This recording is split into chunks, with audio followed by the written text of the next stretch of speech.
Recording live from Glory Hole Studios in Chicago and beyond. This is Cognitive Dissonance. Every episode we blast anyone who gets in our way. We bring critical thinking, skepticism, and irreverence to any topic that makes the news, makes it big, or makes us mad.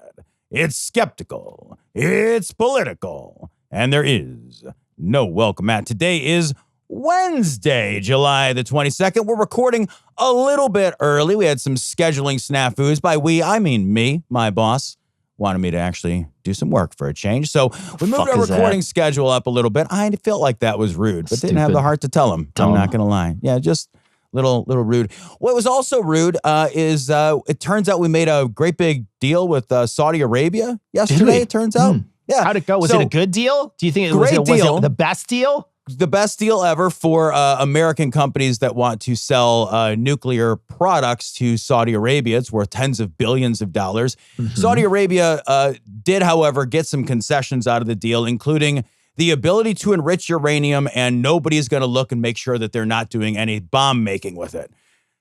I'm not even kidding. Like, that's the deal. The deal is Saudi Arabia, we're going to sell them stuff to make nuclear power plants. And in exchange, they're going to buy that stuff only from America. Mm-hmm. So, okay, sure. Cool. Corner of the That's market. Fine. Smart. Yeah, so we got that. But they don't want any inspectors coming in to make sure that they're not making bombs. And they want to retain the right to enrich their own uranium on their soil rather than purchase the uranium from their soil. Now, just as a reminder, in September of 2001, 19 hijackers from Saudi Arabia attacked. Osama bin Laden was from Saudi Arabia. Mm-hmm. And we're just like, yeah, but like, they're the Arabs we like for some reason. Now, well, we were the Arabs we liked in 2001 we didn't attack were like, them. Hey, I know you guys sent 12.5 people over here, and I know that Osama bin Laden is from Saudi Arabia, and his entire family dynasty and construction company and everything are from Saudi Arabia, and all the ties come back. But, you know, we're just going to attack two entirely unrelated countries instead. What? And now we're just like, hey, Iran, no nukes. We're going to spend $100 billion making sure you guys don't have any nukes. But Saudi Arabia, you can just do whatever you want. Why do we consistently let Saudi Arabia do whatever the fuck they want? Oh, you guys are going to kill a journalist and chop him up and fucking feed him into a fucking wood press or whatever they fucking did to that Khashoggi guy? We're just like, hey, shame, shamey, shame. The reason why we do that, Tom, is because they, like Joe Pesci, fold a couple hundreds and tap it into our upper pocket every single time they want to do something. So they're just like, hey, forget about it. Go buy yourself something nice over here. Huh? Hey, look at this guy. Huh? Hey, I'm going to chop this guy up real quick. I'll be back with you in a minute. You will make yourself at home at the bar over here, and I'm going to be busy, okay? Don't mind the wood chipper sound you hear back here. That's just me. I wonder too, like I wonder if right now, because they're not going to let inspectors in, I wonder if Hans Blix is kicking rocks somewhere. He's so mad that he can't be the guy who's like inspecting stuff. Jesus Christ. Well, you know what they say, Tom. They say there's no way to have a balanced breakfast without enriched uranium. So it is the cornerstone of a balanced breakfast. So, brother, what are you going to do? You know? What are we doing? I don't know, dude. What we're doing is capitulating to other billionaires because we're literally an oligarchy run by a billionaire who is friends with other billionaires, who then gets free gifts from other billionaires and likes to hang out with other billionaires, and then spends his time traveling to other countries full of billionaires to get given jets that are almost $1 billion, that are more than $1 billion. Can there be, genuinely, like, can there be any counter argument that we are not an oligarchy? No. Is there a reasonable? No. Come on. Right? Like, that is a crazy thing to suggest, right, at this point, that we are not an oligarchy. We just have to admit at this point that we are an oligarchy, and that like the shreds of our democratic republic are mostly just a veneer. Yeah, man. Yeah, I don't think you can argue that. Right? Especially like we literally said to the richest man in the world, why don't you come in without any background whatsoever and make a bunch of cuts in our government? That's true. Yeah. Hire whoever you want. We don't even care if they're qualified. Yeah, or they're outwardly racist. We don't mind. Right. Yeah. You got some 20-something dude who, got a laptop and a smile. Yeah. Awesome. Like, let that guy in. Is he an incel? Because we'd like it if he's an incel. Big Balls? That sounds great. Let Big Balls awesome. in here. Yeah, cool. I would like a series of fucking internet trolls to decide who gets the monies from the government. You're a trillionaire. Russian nesting balls. Fuck. Oh my God. But Cecil, it's not all bad news. There is some good news. I'm jumping ahead. I know I'm 4 stories down, but I love this story. And I know we reorganized them, but it makes me so happy to say this. This is from NPR. Andrew and Tristan Tate arrested in Florida on charges of rape and sex trafficking. 38 counts. Oof. That's a lot. 38 counts. They're being extradited to the UK to stand trial. Possibly. I think that there still is some back and forth that they're trying to. And so, who knows what happens behind the scenes? And we know that influence in this particular presidency is a big deal. And Tate is an influencer in those spaces, right? So we know that to be true. Even if I don't think he has a lot of respect from some of the quote-unquote influencers that are currently making the rounds in that area, I think that he has enough influence and has enough star power to make Trump pause. Yeah, I think that there's a real possibility, right, that this won't happen. But here's what I hope. I hope that has already been worked out before, and then that's why they were allowed to be arrested. That's what American I hope so soil, too. I hope so as well. Because it is 38 charges, but it's 38 new charges. It's 59 total charges. Oh. And those charges are the most serious charges. Like, they are rape and sex trafficking. And I mean, just some of the most horrifying and egregious shit. Almost as egregious as the capri pants that he was wearing when he was arrested. Cecil, did you see the fit? Did you see the fit? I just want to be like, look, I don't care. Like, I'm not shaming anybody's fit. Like, you want to wear whatever you want to wear. That's cool. But I love that the guy who is the poster child for the incel alpha male fucking dipshit crowd is walking around looking like fucking Doris Day. I fucking love it. Like, no socks, open loafers, fucking capri pants. I'm like, okay. I've seen a trend of online women influencers reproducing his lower half outfit. So women are wearing like low cut or high cut pants, capris with the loafers and no socks. And then they're standing, and then the camera pans up and it's a woman. I love it. It's awesome. And I like it too, because to me, what it says is, especially, to make fun of him in this way is one of the most demeaning things you could do to somebody who is consistently misogynistic, right? It very specifically is making fun of him. Like, I don't care what, like you say, I don't care what you wear, but this guy is an outward misogynist, right? So anybody who's going after his misogyny and pointing that out and then using that as a way to sort of get under his skin, I 100% all gas, no brakes on that. I'm perfectly fine with that. Same. That's it. There's nothing. Look, I don't care what anybody else wears, but not everybody else literally has a podcast called Tate Speech, right? Yes, right. If you don't want to be hoisted on your own petard, maybe don't go around selling petards. You know? Like, it might not be the thing you want to sell. Like walking around with a whole wheelbarrow full of petards. Like, I don't know what a petard is, but like, I do know that you shouldn't be fucking like being petards here. I got petards, and then being like hoisted. I can't believe I was hoisted.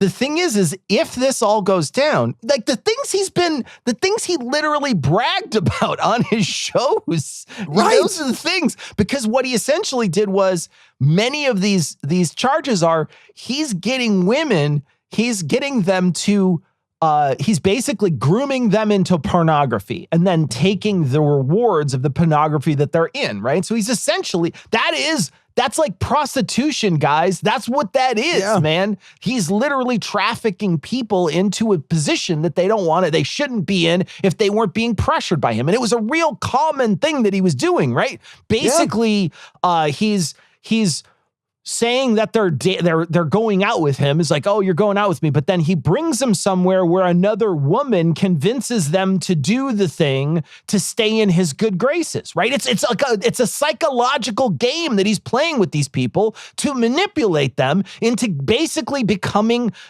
vessels for money for him, to sell their body for him. And he's getting arrested for it. And good. Arrest the shit out of this guy, because he literally bragged about this stuff.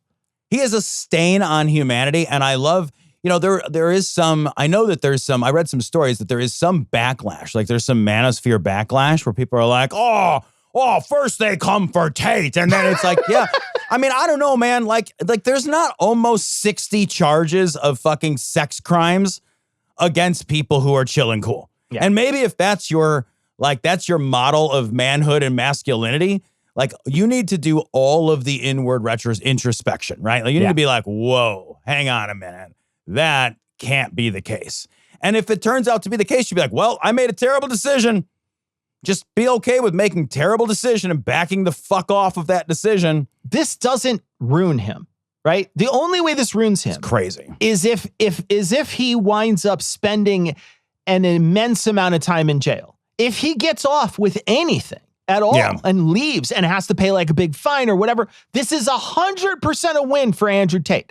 This will not change anything about what he does in the future. It will not change the minds of the people who are paying attention to him, and that will give him more attention afterwards. It may even inflate his brand after this is all over, if he doesn't get the book thrown at him. If he winds up skating by, or there's a technicality, or they just don't think that this leads up to the level of punishment that would require him to spend a lot of time in jail. This is a fucking win for this guy, because this entire crew of people, they're all grifters, man. And they all don't give a shit what your qualifications are. All they need is the right message and the right person to say it, and they will make a ton of bank, and this will just up his brand. I think that's exactly, and I think it points to something like a world that we're in now, which is, it's always been this way to a certain degree, but I think the dial's been turned up a lot, which is that like there's a class of influencer, right, that has so much power and control and psychological sort of hold on a group of people that like if they are, it makes it so dangerous to pursue them, because if they are not completely destroyed, you've made them much, much stronger. Yeah. Look at Trump, right? Trump is a fucking felon, and that made him stronger. Trump was indicted on all kinds of other charges that never were able to make it to court because of the election. And that actually made him stronger rather than weaker. That's insane, right? That's patently fucking insane. We should look at that and say, holy shit, like where there's smoke, there's fire. This guy is corrupt, and we shouldn't allow corrupt people. But because we've moved into this influencer level, cult of personality, confirmation bias is the only thing that matters, echo chamber kind of world, and we've selected our monuments and idols within that space, and we've granted them a certain kind of psychological, emotional, and social authority. Unless they're ruined, everything strengthens them, to your point. And that's dangerous. We shouldn't be in that place. We should all recognize that influencers, I know I said this before, but the idea of the influencer is a necessarily negative idea. There is no such concept of a influencer that we should accept. We should always be like, oh, holy shit, like an influencer. That's essentially propaganda. Yeah, why are you trying to give me propaganda? Yeah. Right. I should be wary of propaganda. Yeah, sure. But instead we embrace it in this weird sort of like, oh, like everything's chill and cool kind of way. And it's not chill and cool. Well, one of the things that you see with this particular administration is you see people who were charged with crimes during January 6th, serious crimes, being let out. They got a pardon, and now they're major influencers in that space, right? Yeah. There's a guy who's traveling around. He was going to Minnesota and other places, and he's traveling to all these other places. And everywhere he goes, he gets his shit kicked out of him. He's a guy he went up to Minnesota, and they scared him so bad, like he pissed himself. He was standing on the side of a building. I don't know the guy's name, and that doesn't matter what his name is. Like, who cares, right?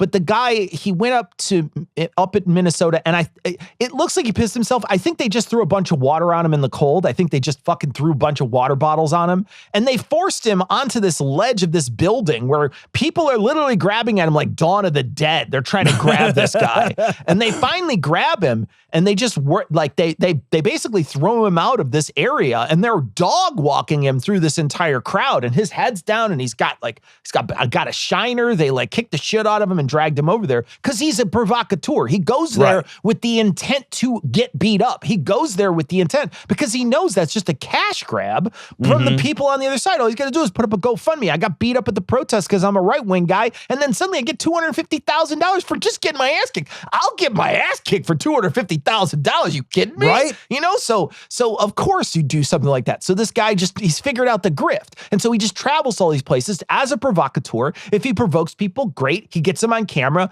He makes it look like the left is loony, the left is attacking you, the left is violent, and he gets the tape he wants, and he puts it on his page or on his Twitter or whatever. And then if he gets his shit kicked out of him, he just like, hey guys, I got medical bills, pay my medical bills, and everybody just throws a bunch of money at him. So it's really smart on his part. So these guys, but he's a January 6er, right? Like this is a guy who shouldn't be out there as a person who's able to just grift and make a shit ton of money off this. He should be a guy who we're like, hey man, that guy's still in jail because he tried to join in on an insurrection, and we're not cool with that. But instead, he's out and he's making way more money than probably anybody listening to the show right now. It's insane. It's all fucking insane. It's Westboro Baptist Church. They had the same model. Yep. Westboro Baptist Church had this model. And, you know, what's happened is like it's now become, you know, it went from something an organization did at the organizational level to something that people can do at the individual level as long as they can amplify, because we've handed everybody the same bullhorn. For sure. We may look like pansies, but don't get us wrong or else we'll put out your lights. We're men in tights, tights. Always on guard, defending the people's rights. When you're in a fix, just call for the men in tights. We're a bunch. All right, this story comes from The Hill. Hegseth announces annual testosterone screenings for service members. This is just embarrassing. This is honestly just so embarrassing. He's calling it like, there's a name for it. What is the name for it real quick? He's got like the high T military or some fucking nonsense that he's calling it. The high T Department of War is what he's calling it. The high T Department of War. This is just cringe. This is just so fucking cringe. He honestly seems to be advocating a position that like checking the testosterone levels of soldiers will increase their lethality. And he is fucking obsessed with lethality. But like the military produces lethality as a byproduct of its operational goals, right? Lethality is not usually the primary goal. It has an operational objective. Lethality is a means to achieve that objective. But he's like Call of Duty obsessed, right? Yeah. This is a child's version of what creates lethality, because first of all, testosterone doesn't do it. Yeah. This is a child's version of how to accomplish tasks. Yeah. And this is a stupid person's idea of what the military is actually for. Do you think that this is, I'm not going to ask you if you think this because I think it's pretty obvious what this is. This is, I think, very specifically a message to all the men that are a part of this party that are pro-America, pro-military, to say men are the reason why this is important. Men are the reason. The patriarchy is important. The women aren't part of this because it's not high hormones, right? We're not saying that they should have like high hormones because hormones are the thing that control this thing or whatever. No, it's testosterone only, right? Yep. Like there's a very specific reason why I think it's testosterone and why you're pushing testosterone. And it's because he has already said multiple times that he doesn't think people that aren't men should be in the military. That's not the thing that makes a military good. It's not, but he has distilled it down to that because I think what he can turn and say to everybody is men are important and men are the most important thing. That's it. And that resonates with all the people who are going to listen to him. And it's this very like narrowly prescribed vision of masculinity that he wants to carve out and only allow people to occupy this very narrow vision of masculinity. And like, I want to be very clear, testosterone actually has nothing to do with how masculine you, not necessarily has anything to do with like how muscular you are, how deep your voice is, whether you have facial hair. I mean, like it plays a part in many of those things. But unless you're like at a subclinical level, typically speaking, like there's a big range in how much testosterone people have in their bodies. But this idea of more is better, you know, it oversimplifies and creates this sort of like really narrow prescription of manhood, which is all these guys want, right? What they want ultimately, what the project here is to very narrowly prescribe for everybody what their gender roles should be. And we can attach a metric to it, and we can put a number on it. And we can say the right kind of man looks like this and tests like this and has these characteristics. And the right kind of woman does this thing, and the right kind of, you know, woman behaves in this way and looks in that way, because they're trying to tell us who we have to be. That's the goal here. The goal is to put everybody in their fucking place, to put men in their place, to put women in their place, to carve out lanes and paths that are socially acceptable, but so narrow that people are not allowed to be who they are, and they have to fit this certain fucking bucket. Yeah. And anybody who doesn't fit in that bucket, it becomes otherized, and by the process of that otherization, becomes either the enemy or irrelevant. That's the project here. I think, too, this also plays into how this administration treats every single problem. And I'm not just talking about the president himself, but I'm talking about every single person who's underneath him in his cabinet and all the people who work for him. I think that the problem is that you have very complex problems and the dumbest people running who think there's an easy solution, right? They think there's an easy solution to everything. They look at a problem and they're like, oh, all you got to do is this. And Trump is the perfect example of this, right? He will say something and he'll be like, this is the thing. And you say, well, that's not anything, or that is barely scraping the surface. But it doesn't matter because he's figured it out. He's got it down. He knows how to fix this problem. And it's a 3-word answer. And it's always a 3-word answer. And the same thing here, right? High T military. There's your 3-word answer on how we're going to fix this. First off, I don't think there's a problem at all, right? We're already funding the shit out of this fucking, this entire endeavor. So I don't think there's a problem at all. But I think that this is one of those things that they can say, we figured it out. We know what's happening behind. We understand the world so much better than all the other politicians that came before us. And all it needed was this one program, and it changed everything. It revolutionized everything. All of these people are mavericks. All of them have like the one cool trick your doctor doesn't want you to know about. It's like a military running entirely on like apple cider vinegar shots and turmeric powder or some shit. And also think about, and we'll get off this topic eventually, I promise, but think about how much this does not comport with the reality of how modern warfare is fought. I know. Like, what are you going to do? Put it in the rocket? Like, what are you talking about? Like, we are fighting war increasingly in ways that do not rely on the physicality of human beings, like fucking stabbing each other with swords and bayonets, or even like charging trenches with guns and shit, right? We are fighting wars increasingly with technology. Technology plays a bigger, broader, more robust role every fucking passing hour in war fighting. So lethality is not defined by your ability to do 50 unbroken push-ups or whatever fucking Hegseth, or literally not a single pull-up if you watch his pathetic fucking pull-up attempts, which are pitiful, Hegseth. But like, I mean, come on. Like, you want to brag about shit, be able to do it. But like, lethality is defined by your ability to engage with technology, to engage with like systems, to understand how these systems work, to like find an enemy, you know, to identify who they are, to put, you know, munitions in place at the right time. It's brainier than it's ever been. It's about intelligence, not musculature. Yeah. But that doesn't prescribe properly.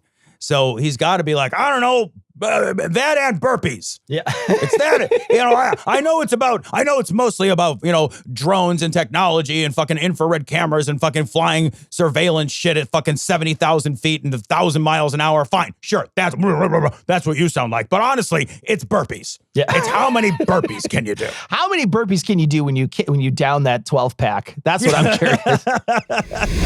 So when those cops ask questions, what do? Shut the fuck up. And never consent. Shut the fuck up. Never consent. Shut the fuck up. And what do you say when the cop first comes up to you? Why'd you come up to me or why'd you pull me over? And he starts asking questions. Not discussing my day or evening, sir. And he keeps asking questions. Am I being detained or am I free to go? And if detained, what do you say? Sir, I invoked the fifth. And then what do you do? I shut the fuck up. Never consent. Shut the fuck up. Never consent. Shut the fuck up. Never consent. Jesus Christ, this next fucking story is from NPR. ICE shared Medicaid data it was not supposed to have with Palantir. And Cecil, boy, were they fucking flippant about it. Well, who's going to punish them?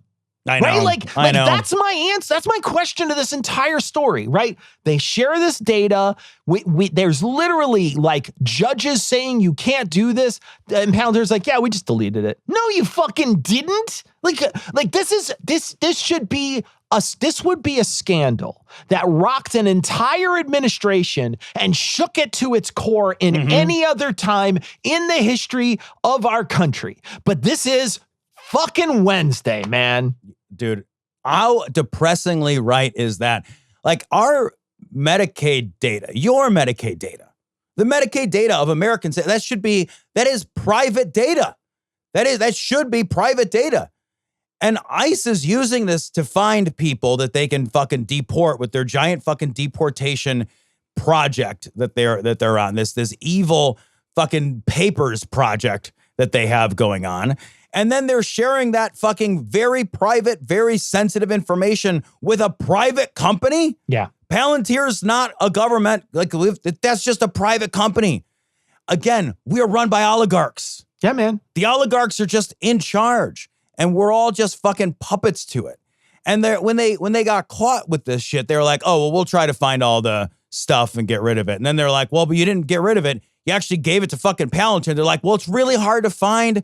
They literally are quoted, and I'm only paraphrasing a little, when they're like, look, it's really fucking hard to figure out where we put all this stuff. And you're like, what do you mean it's hard to figure out where you put all this stuff?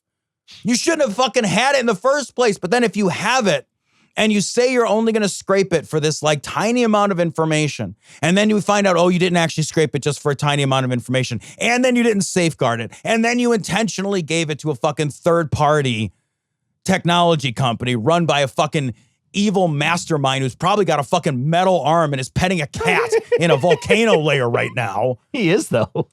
Jesus. What is, like, everything should be... Cecil, when you were in fucking high school, do you remember, and I don't even remember what it's about, but do you remember, like, we spent like 2 weeks learning about like the Teapot Dome scandal, and it was like, you're like, whoa, and you'd learn about this, and you'd be like, scandals seem like a big deal. Look, now we're just like, scandals. I want to touch on what you just talked about, oh, no. Because I think this is so important, right? Here you have Palantir getting this information. Nobody's going to do anything. Nobody cares. And these oligarchs are embedded in our system. Somehow there's a pipeline of information that gets its hands in, somehow Palantir has its hands in there somehow. But dude, flock cameras are the same thing. This is a project that is, basically funded. One of the biggest funders is Andreessen Horowitz, Mark Andreessen. He's a very, very rich person, a billionaire investor, and he basically invested a ton of money in these flock cameras, and these things are all over the place. They're all over the United States, and they are using them nefariously, and we know they're using them nefariously. In fact, in Texas, they were searching for a woman to see if she left to get an abortion. Oh my God.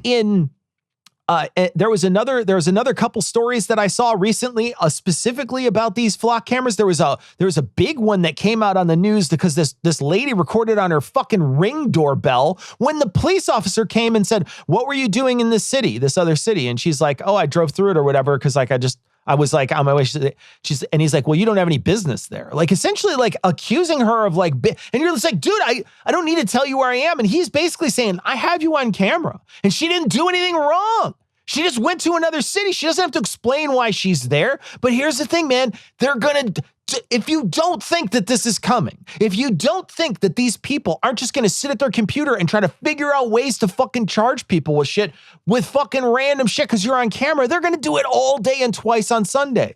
And this is what the problem is. And look, I thought there was a ton of people who were against, that were totally privacy hawks, that wanted to make sure we got as much privacy as possible. And I thought a lot of those people resided on the fucking right. That's what I thought was happening for many years. I thought that they were the ones who were going to champion as much privacy as we possibly could get. And where the fuck are you with these flock cameras? Like, where the fuck are you, man? Because those things and like Palantir just dipping its fingers into all this data, and Elon Musk, literally the world's richest person, having access to behind the scenes data, like, that's fucking, what are we doing? And if not every single one of these people isn't thoroughly investigated after this administration, it's a failure. Dude, it is so in our face. It is so in our face that the name of his company, I know, the name of the company is from the Lord of the Rings, that evil guy's seeing eyeball crystal thing that looks around, and like they're naming their company I'm gonna spy on you.org. And we're just like, cool. No, really, we're the villains.com. And you're like, yeah, no, I got it the first time. Awesome. Yeah, our website Here's the is everything. 666.com. Yeah, hi, I am from markofthebeast.org. And the fucking Christian right is everybody's lining up to lick the boots of these fuckers. I don't know why. I don't understand it. I don't know what's going on.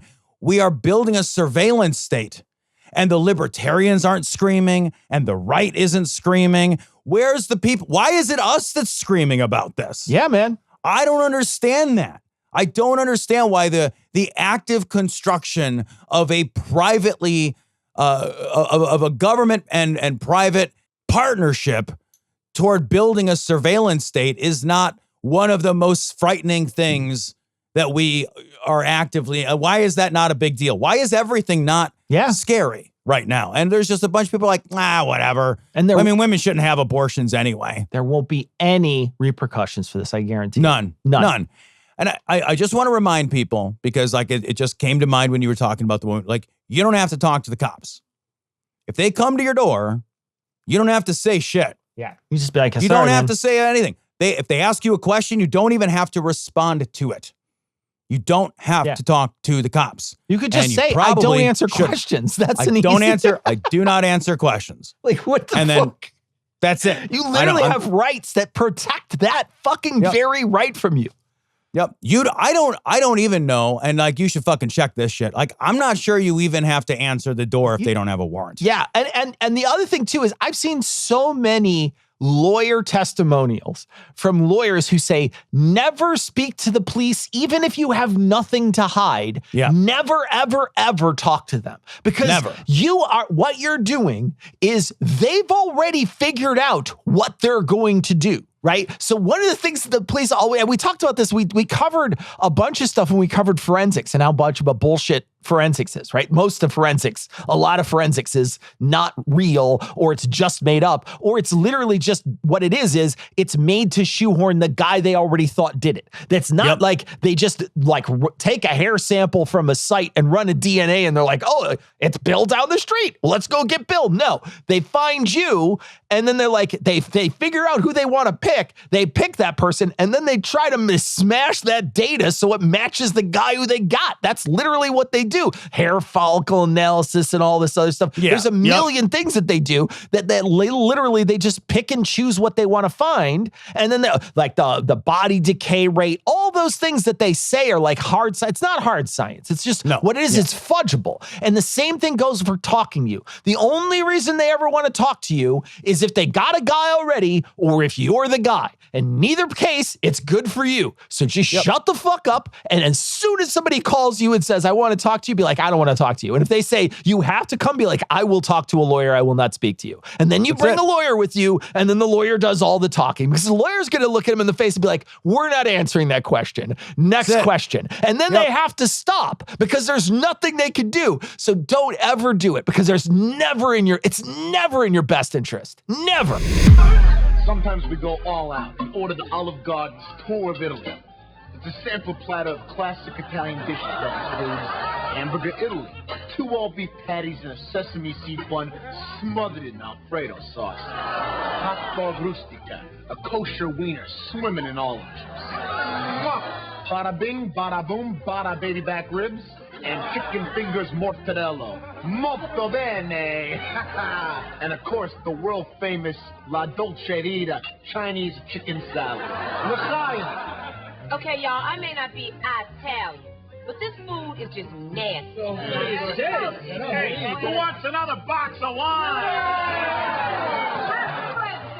This is just fucking bonkers from the New York Times. How the GOP turned Olive Garden into a voter ID talking point.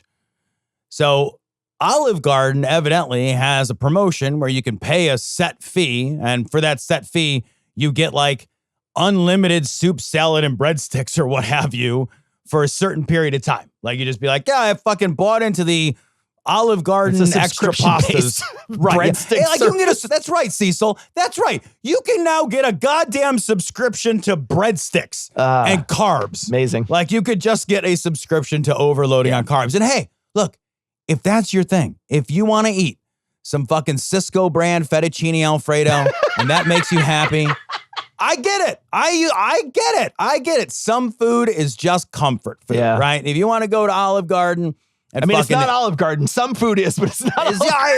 Like if you just are like, hey, my blood pressure isn't high enough. How much sodium can the human body actually intake in a single meal? But just understand everything is microwaved. Like just understand everything is made in a microwave. Like don't think it's like a guy back there be like, pass me the pajule. It's not that at all. Here's the thing. Like I'm being a snob, but I would go to Olive Garden right now. It's fine. It's fine to enjoy. Like it's perfectly fine. You know, when you go to Starbucks in the morning, they microwave your sandwich. So like, of course, it's made in microwaves. It's fine. Again, however you want to eat, whatever you want to eat, it's fine. Do not care. But I'm just saying, like, if I'm going to choose a place to eat, I personally probably wouldn't choose Olive Garden, but I don't have any fond memories of Olive Garden, so it doesn't matter to me. I do have fond memories of Olive Garden. It's funny, like when I was a young man, like late teens, early 20s, I thought Olive Garden was fancy. Capital F, fancy. So I ate at Olive Garden whenever I was like, I want a fancy food. And then like once every few years, if the fucking stars aligned and I got a gift card or something, I was like, ultra fancy for me, Cecil, Red Lobster. Oh. That was a high-end establishment for me as a young man. Cheddar Bay biscuits, my friend. Cheddar Bay biscuits, motherfucker. So like, I get it, and it's fine. And like I said, I would go, if somebody's like, Tom, you want to go to Olive Garden right now? I'd be like, dude, I'll drive. Yes, what is happening? Why aren't we there now? I would take you to a place where you could eat, but yes, you could go to Olive Garden if you want to. But Olive Garden has a subscription for pasta or whatever that you can get. And somebody asked. It's one big long noodle that you can slurp once in a while. It's a month-long noodle. You just tuck it between your lip and gum.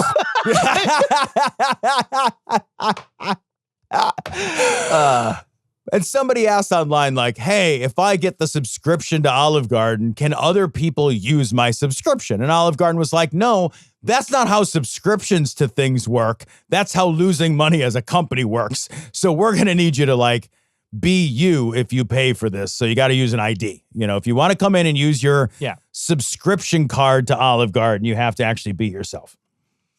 And so the GOP was like, whoa, oh my God. Oh, there's more security to get pasta primavera than there is to vote in a United States election. This is not a bad faith argument. What I love is every time there's ever a talking point on the left, there is a million people on the right who are like, this is so manufactured, it's so goofy. It's like, listen to them all, they all say the same thing. Look at every single one of these Republicans. that are doing the exact same thing that happens when there's a talking point. That somebody made a joke online, and then from that point on, it's in the congressional record 50 times in one day. So, like, the idea that somehow one side is immune to that sort of thing is the stupidest shit ever you're trying to sell people. And the reason why you're trying to sell it to people is because you think that the other side can't think for itself. That's why you're saying it, right? They can't think for themselves, so they have to have the same talking point. No, both sides just find talking points and then they repeat those talking points because they think they're good. The problem with this one is it's fucking stupid. That's the problem with this talking point, because voting is a right. It's a right every American has. And for you to say there's less integrity and there's less chance to catch somebody who's cheating is fucking stupid, because we have systems in this country. Many states do not require you to show an ID, and there's no voter fraud. And the reason why we do that is because we identify them in some other way. People who think there's no voter ID are the dumbest people, and they fight for it, are the dumbest people, because they somehow think that there's no way to identify someone unless you can look at a picture of them. But there's a million ways to identify people. It happens online all the time. I forgot my password. Oh, do you have to send a copy of your ID to that company in order to get your password back? Is that how this works? No, I fucking tell you the name of my dog when I was a kid, and then you give me my fucking password back. There's a million ways, and we figured this out with computers. We know it works. We know there are ways to get around it. Sure, there's ways to get around it. There's ways to get hacked. We know that, like, people get their email phished and things like that. So I'm sure there's ways to get around it. It's not impregnable, but it is a way to identify someone. And it also puts less in a burden on the person who's being identified. If you make passport or birth certificate the standard for people to get a vote, to cast a vote, they may not have those things, or they may have to take time out to get those things, or they may have to pay money for those things. All of that infringes on your right to vote. So don't do that. That's stupid. Unless you can somehow say when a human being is born in the United States and they become a citizen, they get this voter ID card and it's 100% free and that's the only thing that they need, that's fine. As long as it's 100% automatic, I'm down. If it's not, then it shouldn't be something that we do, because you're inconveniencing people for a right they have. Yep. Yeah, that's the difference. We require ID. This isn't new. It's not like Olive Garden is the only time anyone has ever had to show an ID for anything. We require ID for all kinds of things that are not rights. Like, take a page, if you're a Republican, and take a page out of the people who've been talking about restrictions on the Second Amendment, right? So if you're a Republican and I'm trying to steelman this whole thing. It has long been posited by the right that we can't do all kinds of stuff as far as gun control is concerned, because a lot of that stuff would amount to a de facto tax on a right that we all hold. Yeah. Right. And we've said, like, the right has come out and said, hey, you can't require everyone to have insurance, for example, in order to own a gun, because that creates a tax. You can't require everybody to do this process or that process or whatever. If it costs $1, it's a tax on a right, and you cannot tax a right. You can't tax a right. That's it. End of story. That's it. There's a difference between the things that make us Americans, that make us citizens of this country, and like products and services we'd like to purchase as an option. Yeah. It's okay. If I want to buy booze, right, I might have to show my ID so they see how old I am. That's cool. Nobody gives a shit.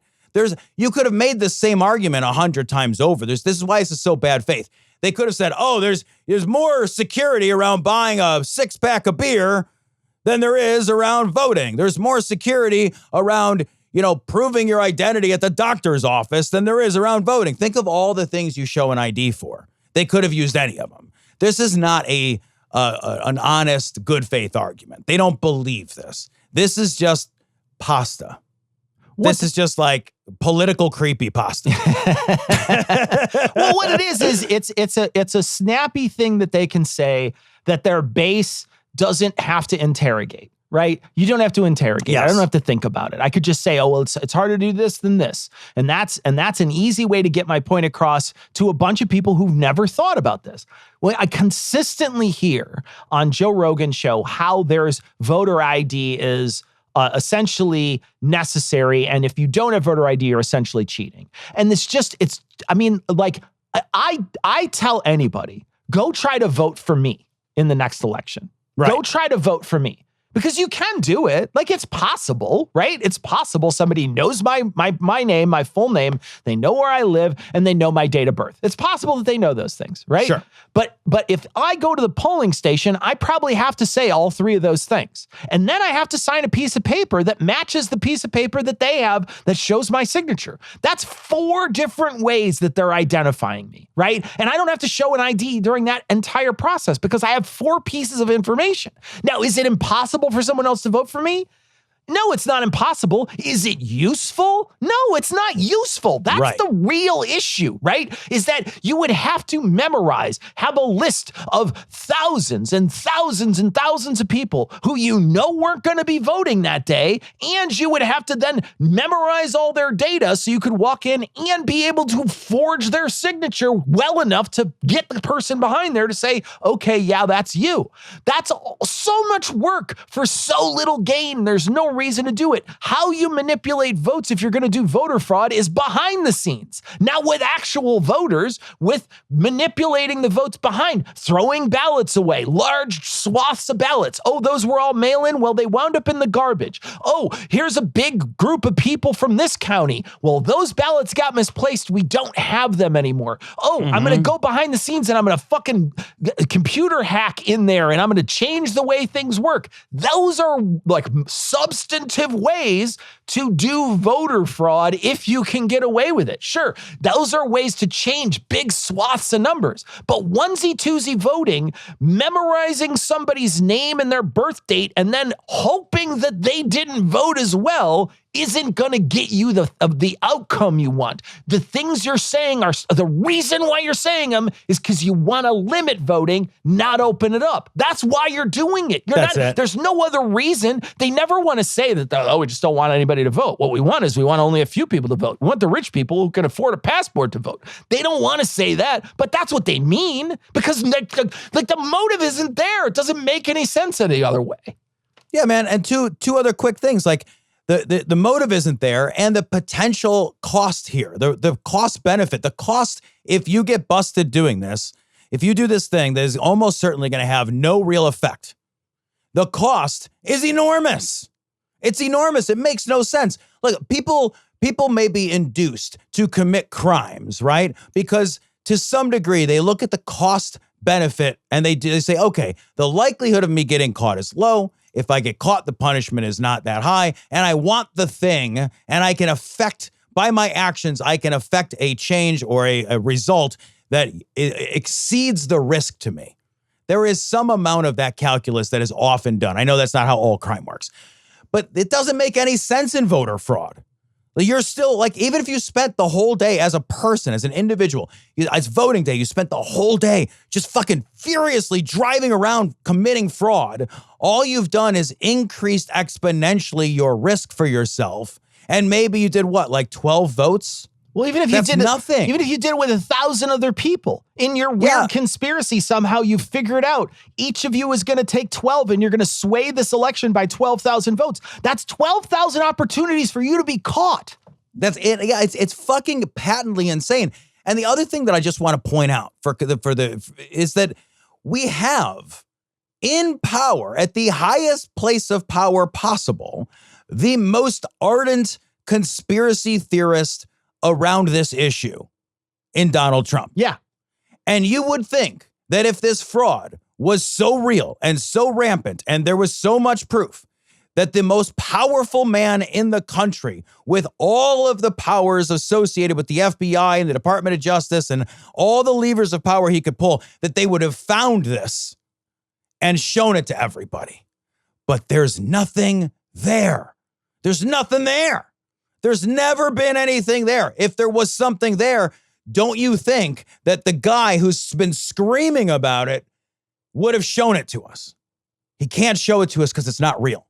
It's all fucking made up. It's And all made up. And if he thinks somehow that voting by mail, and I've heard this by so many people, that it's all just fraud, that voting by mail is just 100% fraud, why would you, as that person, entrust your vote to mail? Because that's how he votes. Like, if that's the case, what you're basically saying, my vote's going to be taken away from me. I'm somehow going to be fraudulent. The idea that you're going to say, like, you're going to hand wave away that many people and just say, oh, it's all voter fraud. Like, you just, what they don't want to do is they don't want to run on any positions that will get them voted in. That's what they don't want to do. They want to, what they want to do is they want to enrich a very slight group of people, make a ton of people happy by making other people mad. And that's all they want to do. They don't want to have any real policies. They don't want to run on those things. And every time they get elected to government, the fucking thing goes down the toilet. It's a fucking speed run to ruin the government every single time one of these idiots gets elected. It's a fucking speed run. It's a disaster from the beginning. They bloat the deficit. They give their friends a bunch of money. They're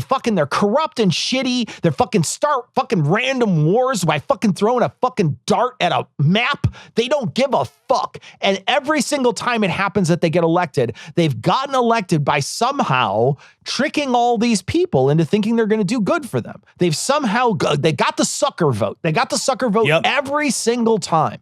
And the real issue is that they never want to run on any kind of policy that can be sustainable for their party. What they want to do is they just want to grift as much as they can, as quick as they can, fall out of favor for one cycle, and then blame everybody for all the bad shit that they did 2 cycles ago. I killed one, Rick. The thing I love most in the world. Vivica, get off the line now. A hooker. All right, you killed a hooker. Calm down. Here's what you're gonna do. Get your hands on some bleach, some hydrogen peroxide, and a shitload of lime. No, a panda. I killed a panda. Amanda? Come on, dude. I mean, that's probably not even a real name. No, a panda. Panda? This story comes from Wired. Pseudoscientific cancer treatment involves gassing naked people in plastic bags with bleach. Jesus Christ. A London clinic owner has claimed he is treating people with stage 4 cancer by sealing them into a plastic bag while they're naked from the neck down and gassing them with chlorine dioxide. Now, Cecil, that subheading does beg the question, are they not naked from the neck up? What are they wearing? You have to wear like a ski mask. Are they like it's like a buck ass naked, but you're wearing a balaclava? I got a hat on. I got like a some sort of like ball cap. I have sunglasses, earrings. I'm wearing a scarf like a cowboy, right? Like I got a babushka. I'm wearing a babushka. I don't go anywhere without a fun. I love that we're like vacuum sealing people with bleach. Dude, and we're like, that'll help. It's so sad though, because these are all people that are going to die, right? It's super sad. And really, we should have given them ivermectin and sunlight in their assholes. That's the other problem too, is that there's a bunch of people, like, I know we're kidding, but God, there's a group of people. I get Joe Rogan's email sometimes, right? So I do a show called The No Rogan Experience with Michael Marshall. And we have a form on our site that says send an email to the guys, right? Nobody reads anything. So what'll happen is people think that we're the Joe Rogan Experience. And what they do is they go there, even though it says in big red letters, we are not associated with the Joe Rogan Experience at all. Doesn't matter. People will still send and use this form to send us messages about themselves. They'll suggest guests. They'll suggest, and these are for Joe's show, not for us, because they're like, hey, Joe. I mean, that's how they started. They're like, hey, Joe. So I know they're not talking to me. And look, some of it could be fake, whatever. But before we even announced that this was happening, we were getting messages. And I remember after Mel Gibson was on Joe's show, we got multiple messages from people because Mel Gibson talked about ivermectin and how a bunch of people were going into remission that he knew they had stage 4 cancer. They took a bunch of ivermectin and then the cancer went away. And because these people don't realize, they think cancer is a parasite. So they think if you take an anti-parasite, you're going to fix your cancer. And so Joe was talking to him and broadcasted to a bunch of people. And we got messages from people who were like, hey, my friend has stage 4 cancer. Can you tell me more about this ivermectin stuff? Oh, so God, like so sad. Literally people are listening to this and saying, I want to try something. This person in this story Like, there's a bunch of people in the story. First off, the person in the story didn't even have the fucking self-respect to stay at a Holiday Inn last night. This guy is a baker. He's like just a dude. He's just like, yep, I read about this stuff. It's in a book, and I started a clinic. If this doesn't scream grifter to you, I don't know what does, right? This person has no background whatsoever in medicine, period. Like, sometimes these people will like dabble, they'll get an associate's degree, or they'll work somewhere that's near it, or sometimes they're even straight up doctors who realize they can make just a shit ton of money this way. So on occasion that happens. This person isn't even related in any way at all. It'd be like somebody being like, yeah, I actually am a server at Olive Garden, but I built this rocket. Like, nothing you do in your regular life prepared you at all to do this thing, and it doesn't matter because you're going to pay for it. And it's terrifying. But the thing is people will forego their own good treatment at regular doctors for something they hope will work, because the other stuff, it hurts. It's not great. I don't know exactly how that stuff works, and because I'm not a doctor person, and you shouldn't take my doctor advice anyway, right? Because I'm not a doctor person. Right. But I know that people don't feel good when they're on that specific thing, and so that, like, chemotherapy or radiation therapy, so they go find some other things that make them feel okay, and then they think that's going to work, and they'll forego regular treatment all the time. Dude, I knew people. I knew a guy. There's a guy that worked for me years ago, and very sadly, he got cancer. He got like leukemia, and it was very sudden onset. And he went to the hospital, and they put him on a very aggressive course of chemotherapy. And he did not survive. And the conversation around that in the office was like, oh my God, the chemotherapy killed him. And it's like, nope. I mean, the cancer killed him. Nope. Right? Like, because nobody just gave him chemotherapy because it was a Thursday, right? He didn't have chemotherapy because like somebody was bored. It wasn't a Flintstone vitamin. Yeah. The reason that the guy got, like, let's go back to the fucking cause here. The guy got chemotherapy because that was the only treatment available for the deadly cancer that he was absolutely going to die of. Yepers. There was no chance. So it's not like he was going to survive, except that they gave him chemotherapy. And boy, that did him in. That's not true. Yeah. It's not true. He had cancer. He was dying of cancer. They tried this. Mm-hmm. It didn't work. Yep. He fucking died, and it was sad.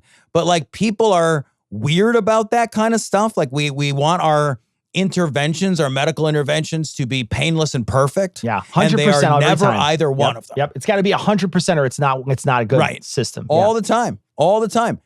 Many interventions are not painless. Many interventions, I mean, I don't think any are perfect. So, but like, it's still better than the nothing that you had as an alternative. Yep. See, fucking putting yourself as a fucking seal meal with a bunch of fucking Clorox is insane. Yeah. That's insane. Yeah. It's really crazy. And when he's asked questions, he basically just says, read this book I read. That's how he answers questions. Imagine if you trusted, because we do this only with medicine that I'm aware of, right? Like, I'm not aware of any like world where we would trust somebody with literally no credentials for anything that was this important. Somebody was just like, like, if you took your car to the mechanic, and you're like, oh, I hope they're an ASC certified mechanic, I'm going to ask about that. And you went and said, hey, just want to double check. All you guys here are actually like certified mechanics, right? You guys know how to do this. And some guy was like, no, I'm a paralegal. And you're like, I don't want you working on my car. That feels crazy, right? That feels like a crazy situation to find yourself in. And the stakes are very low in that circumstance. Didn't you have ads in the 20th century? Well, sure, but not in our dreams. Only on TV and radio, and in magazines, and movies, and at ball games, and on buses, and milk cartons, and T-shirts, and bananas, and written on the sky. But not in dreams. No siree. The story's from the New York Times. The fake influencers selling wellness on your feed. The New York Times found hundreds of AI-generated doctors, healers, and wellness influencers on social media touting the health benefits of supplements to American consumers. Many of these hyper-realistic looking ads promise medical miracles and appear to be targeting older women while making misleading health claims for a profit. This shit is like, I'd like to be wrong about being scared of technology once, Cecil. This shit is like exactly what we have always been like, hey, maybe we don't do that. And then companies are like, well, we're definitely going to do that. And then the grifters are like, awesome. Thanks for the most unbelievably powerful grifting tools that have ever been invented. And a Wild West type approach to regulation, right? I think that's the big key. Because if you were to run these commercials, they say it in this article. It's actually a thing you can listen to. It's like 5 minutes. But in this specific, reporting on this, they mention if you were to do this on television, you wouldn't be allowed to do that on television. We have rules against that. We say you're not allowed to do that. That's not a thing you're allowed to do. And what they do is they'll show a couple, and it's clearly an AI'd couple, and they'll say, this is day 1 of this medicine. And then 2 seconds later, like, this is day 50, and they've lost 100 pounds, and they both look 10 years younger. Right. And the thing is like, I think just like those phishing attempt emails that are made to sort of, they're not getting 99 or 999 people aren't going to pay attention to them, but the one person is. That's what this stuff is, right? If you saw this commercial, you wouldn't be convinced of it at all, Tom. You'd be like, even if like AI wasn't the thing, and they used 2 different actors or they did something, you would immediately, something would go off in your head that would say, this is crazy. That's not a real thing. But it doesn't matter because all you need to do is hit that one person. All you need to do is like, you especially with the way in which you can seed the ground with this stuff and the spread at which you can spread it and the way in which you can go viral with these things and get people to share it and pay very little money to get it promoted. All those things are so easy for you to spread your message. So the hard work of trying to be a con man isn't there anymore. You don't need it. You don't need it. If I saw this, I would immediately throw it out, but I don't matter. I'm not the target. The target is somebody who's going to be less, more gullible, maybe a little less critical of this stuff, and maybe somebody who's desperate for an answer. All those things will then feed into whether or not you're actually going to pick this thing up. You're going to choose this random cure, this random supplement that's garbage. All I need is a few of these people, and my massive reach will be the thing that creates the numbers for me. Yeah, and that's exactly the thing is that people are going to say, oh, this has always been the case, but there's a couple of things that make this particularly dangerous. And you hit on them. It's the scale, the speed, and the cost. Yeah. Those things matter, right? They matter in exactly the same way that a musket is not the same thing as a machine gun. It is exactly the same analogy, right? Like when the founders were like, hey, everybody can have a gun, they were thinking about something that takes fucking 38 seconds to load between shots, right? Yeah. And now we're talking about like wildly different weapons that are just inherently more dangerous because we've scaled them up. Absolutely. What AI does is it reduces the cost. So if you've got a numbers problem, your point is right. If you've got a thing where you say, okay, look, 99.9% of the time this doesn't work. The solve for that as a business, and this is scamming as a big business, the solve for that equation is to say, okay, well then it works 0.1% of the time. So what I need to do is produce this at such scale that 0.1% builds an economy that I can function off of. I need to produce enormous volumes at low cost. And AI was just like, cool, here you go. Awesome. Here's the most effective grifting tool. The costs are essentially almost nothing. They touch on it here. $10 to make the video, $10 to promote it, and you could make thousands of dollars. Why wouldn't you invest that money? And like, I will share a very quick story that just happened literally last night. So like Haley's been going through some health stuff. Everybody knows that. She is on the upswing. We're very grateful for that. But there are still some challenges that she has to her health. Specifically, her stomach continues to be a problem. And we were looking at like, what are the treatments for X, Y, or Z? And of course, when you start like looking around online, one of the things that came up was this supplement called squalamine. And I'm like, what the fuck is squalamine? Never heard of that before. So there's like, antibiotic A, B, C, and D, and we're reading about those. But then of course I'm curious. So when we see the squalamine thing, I'm like, oh, I wonder what that is. And it's a fucking like extract from the spiny dogfish shark and lampreys. I'm not even kidding. And see, so they're selling this It shit. sucks to milk those, by the way. It's just like they just move all the time. Dude, such a pain in the ass. They put those things in a fucking cider press or something. Like they just like fish them out of the ocean. You got to reach your hands up. You got to have gloves on and you just milk the spines. It's fucking awkward. This shark is like, okay. The shark is just smoking. Buy me dinner or something. Like, dude, thousands of dollars for this supplement. I'm not even exaggerating. Thousands of dollars for this entirely unregulated, Devious, unproven, no clinical trials, no clinical evidence. But like, there are people who are desperate, right? And so when you're desperate, man, and you see something, and the other thing that hurts all of us is the ubiquity of seeing it. You see it once, twice, 5, 7, 10, 30, 70, 50, 100 times. You see this same messaging from these different places. You're not even trying to see it. You're scrolling past it. Oh, I just got a little taste of it. Didn't even think about it. Now it's embedded in the back of your fucking head. And it becomes something that the background like effect of your mind, quote unquote, knows about. And it builds a credibility. So they can build background credibility for their bullshit without ever having you truly engage with it, just by volume. Just by volume. That ubiquity is insidious. This shit is scary. This is how we move the needle. I was thinking about this when I was listening. Like, people are often like, oh, I'm not moved by advertisement. I'm not moved by advertisement. If advertisement didn't change people's minds, it would not be the massive industry it is and has always been since its inception. It absolutely changes behaviors. It changes your behaviors. And there's a reason we call it Kleenex and not tissue paper. And Xerox. Right?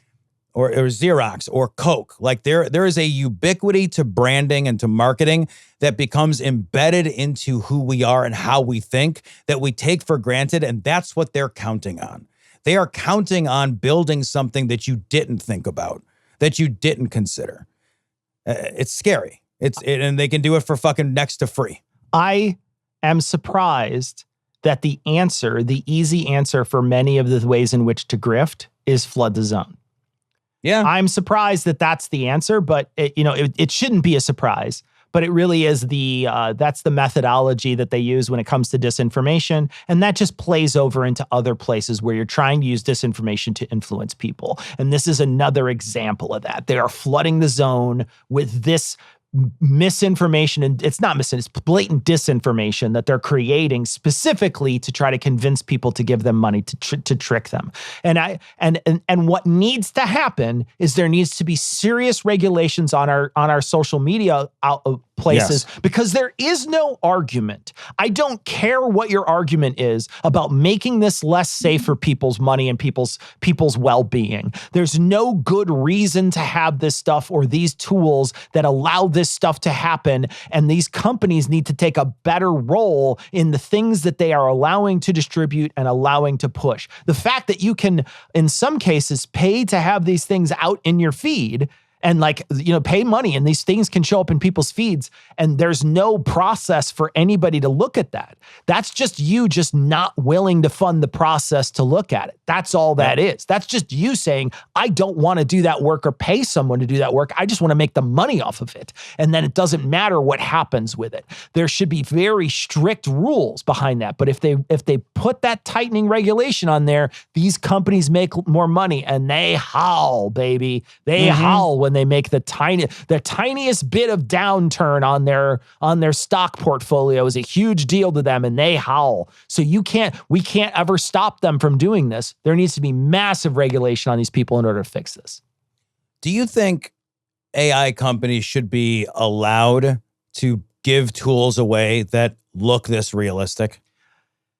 I'm not smart enough to make these decisions. I don't know how to handle this and how to regulate it. This is a subject that is so fast and so quickly evolving that I'm not sure I have a good voice that could give you an idea on whether or not it's good or bad for people to have, or whether or not the barrier should be money.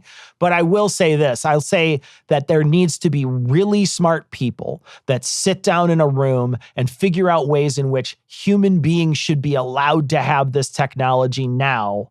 And so we don't wind up with a situation where it is the Wild West like the internet, like it is with this advertising, where nobody's in control of it and these companies can just make money hand over fist, and then these other grifters can use those companies that they're making money off of to make money off you, and the only loser is you.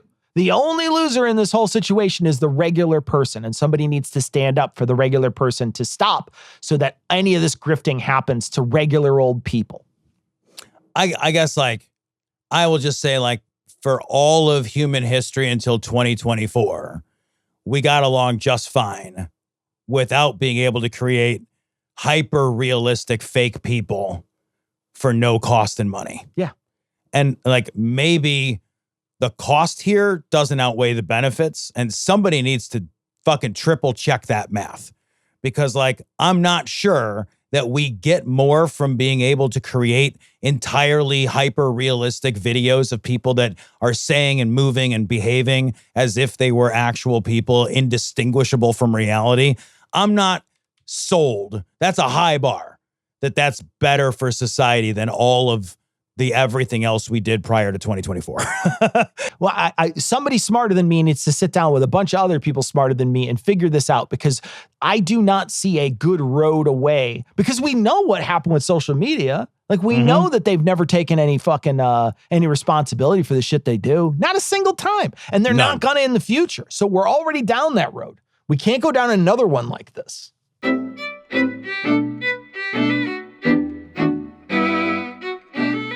All right, that's going to wrap it up for the show this week. There'll be a patron show out Thursday. We were going to put it out this last week because we recorded it a little early, but Ian's away in Australia this week, so he's going to do it next week. And so we'll have a Thursday show for you patrons, and then we'll be back Monday with a full show. And we're going to leave you, like we always do, with the Skeptic's Creed.